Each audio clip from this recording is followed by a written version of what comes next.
Salakia, man, I got a phone call, but jumping right back in.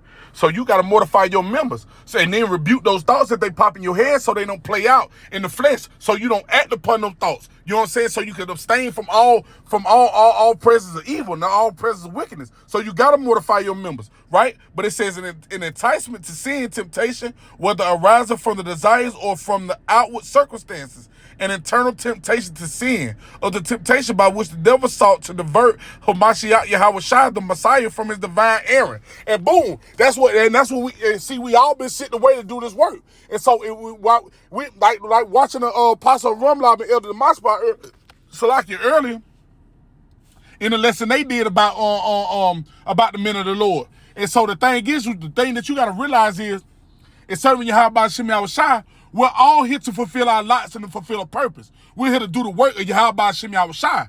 And so in doing this work, that's all the devil's trying to do. He's trying to set traps, set up plots, set schemes, praying on you. Because, right, you walked away from the old man, and now you walked after the new man. So guess what? The scriptures say, he who departed from evil maketh himself a prey. So there are things that are taking place around us to try to pull us back into the world. I keep harping on it, as I did in another lesson, the brother from Trinidad. You've been serving the Lord for however long you serve the Lord, and then you make up in your mind, I want to pursue a singing career, and the Lord smoke your ass. The scriptures say what? Any man having put his hand to the plow, looking back, ain't fit for the kingdom of heaven. So right now ain't the time to be getting weak, or looking back. Now it's time to be pressing towards Yahweh Shem Yahushua more than ever, especially with the times that we're living in, because you see the prophecy jumping out the pages. This is It says, of the condition of things, or a mental state by which we are enticed to sin, or to a lapse from the faith and holiness. If that's all it is, it's trying to take the faith from us.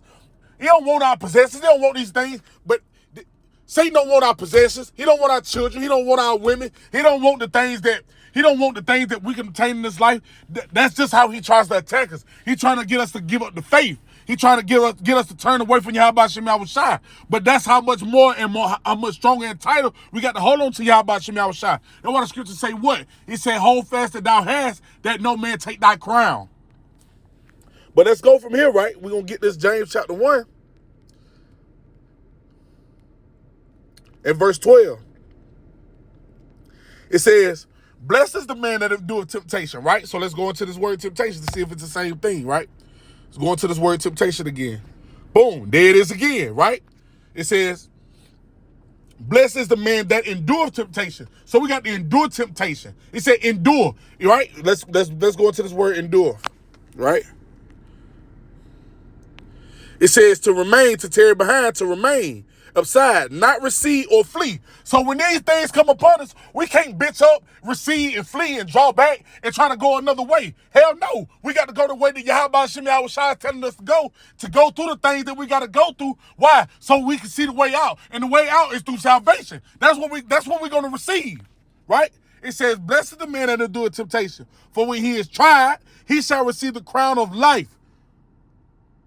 It says, which the Lord hath promised to them that love him. So we got to continue in these ways, right? It says, verse 13, it says, let no man say, right, when he is tempted, I am tempted of the Most High. It says, for the Most High cannot be tempted with evil, neither tempted he any man. It says what? But every man is tempted when he is drawn away of his own lust and enticed. So that show you that you gotta rebuke these thoughts. You gotta mortify your members. You got to continually examine yourself daily to make sure you're in the faith, to make sure you're in the right spirit, to make sure you're doing the things that you're supposed to do and not growing weak as we get closer to the finish line.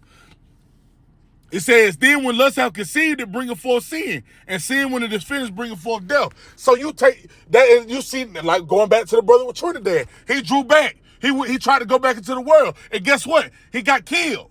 The Most High took him out. He judged his ass. So you can't turn around. It says, there have no temptation taking you but such as common to man. Right? Let's go back to that. 1 Corinthians 10 and 13. It says, there have no temptation taking you but such as common to man. But the Most High is faithful, who will not suffer you to be tempted above that ye are able. But will with the temptation also make a way to escape, that you may be able to bear it. And we just read it in James 1 and 12. He said, blessed is the man that endure temptation. He will receive a crown of life. And that's what we're looking for, that crown of life. Right? But let's go into this word common. He said, such is common to man. Right? When you go into it, it says, human applied to things belonging to men. Let's go into the Greek. It says a human being, whether male or female, generically to include all human individuals, to distinguish man from beings of a different order, right?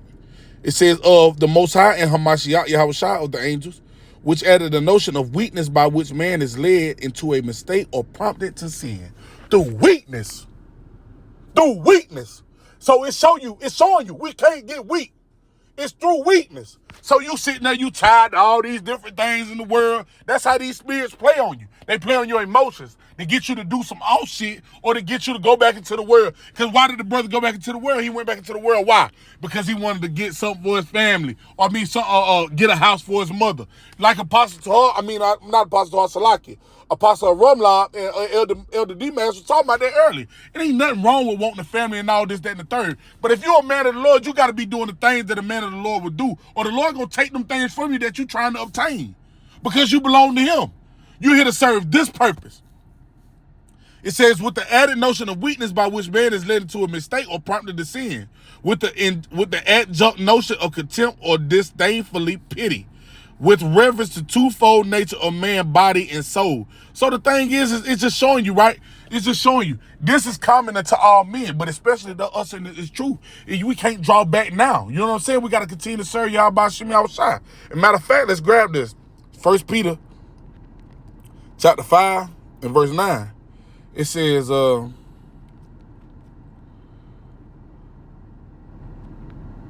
here it is.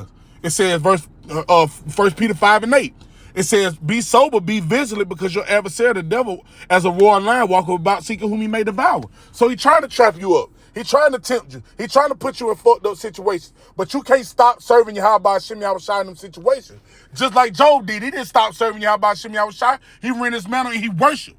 Right? It says, whom resist steadfast in the faith, knowing that the same afflictions are accomplished in your brethren that in the world. Right? This is verse 9 in the NLT. It says, stand firm against him. So you got to stand firm against Satan. You got to stand firm against these plots and these traps that he's setting. You got to stand firm when we're in the midst of adversity, right? It says, stand firm against him and be strong in your faith, right? Stand firm against him and be strong in your faith, because it's not the thing. It ain't your kids. It ain't your possession. That's like it ain't even your health. He's trying to get you to give up the faith. That's why the scriptures say what? In NLT, 1 Peter 5 and 9. Stand firm against him and be strong in your faith. Remember that your Christian brothers and sisters all over the world are going through the same kind of suffering you are. Because we're a body. The ones that truly worshiping Yahweh Shem Yahushua, we all going through the same shit. So now ain't the time to get weak and drop back into the world or to lose faith. That's why the scriptures say, if thou faith, matter of fact, I'm going to grab that. There. Salakia.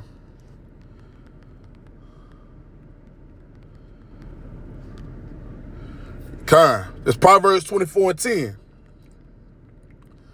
Grab that.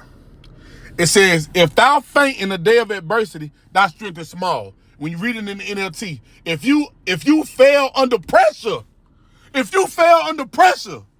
I'm saying? Pressure do two things. It bust pipes or make diamonds. You got to decide. It says, if you fall under pressure, your strength is too small.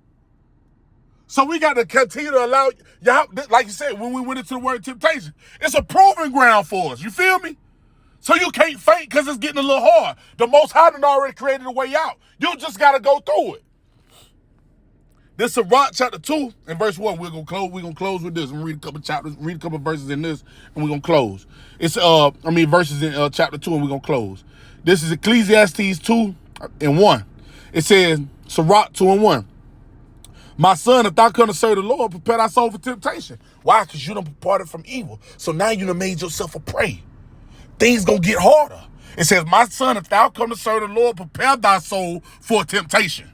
Right? It says, set thy heart aright. Your mind. The word heart goes back. The word heart goes back to the Hebrew word la'ah, which is your mind. Set thy heart aright and constantly endure. Not just for a season. Not just for a day or two, not just for a week or a month or two, not for just a couple years, constantly. It says, set thy heart aright and constantly endure, and make not haste in the time of trouble. So don't make haste when shit get hard.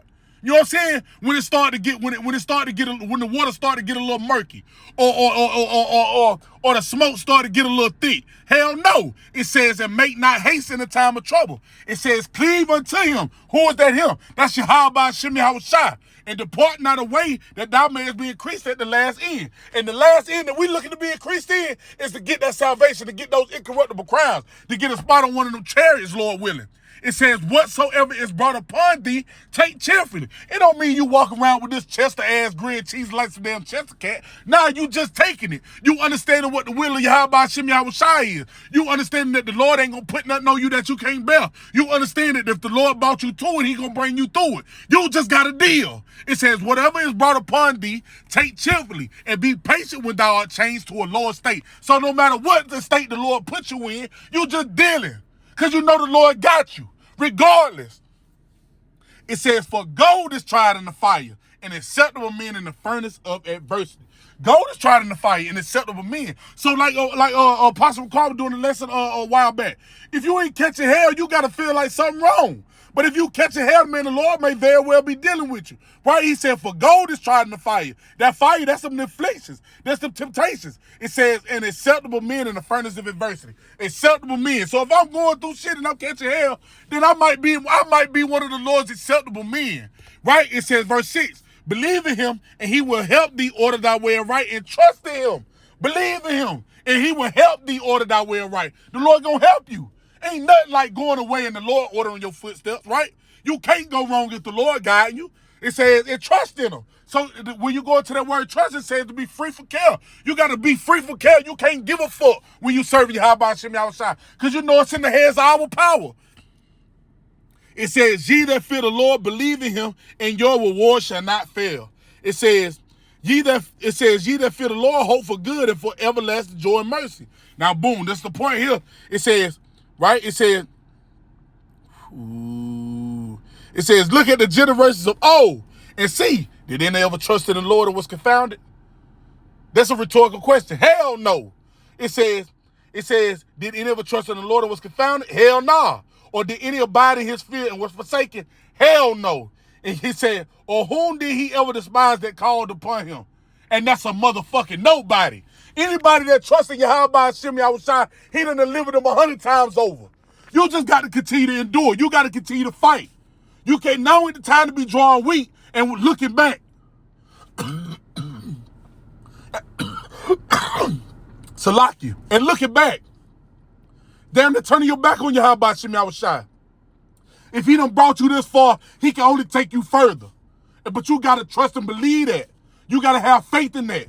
You got to have faith that our power is real. And you got to have faith that our power can deliver. But if you lose faith, we read in Proverbs 24:10.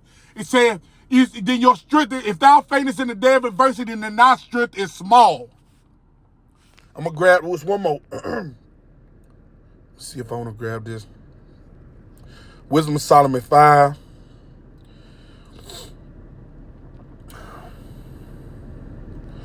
No, I'm going to start it. No, that's 3. Yep. It's Wisdom of Solomon 3 and 5. I'm going to get it real, 3 and 5. It says, and having been a little chastised, they shall be greatly rewarded. Because that's all it is a chastisement from Yahweh Shem Yahushua. We just got to endure the hardness as good and faithful soldiers of Hamashiach Yahushua. It says, and having been a little chastised, they shall be greatly rewarded. For the Most High proved them and found them worthy for himself. That word proved again. The Lord allowed us to go through these temptations. He said, there have no temptation taking you but such as common to man.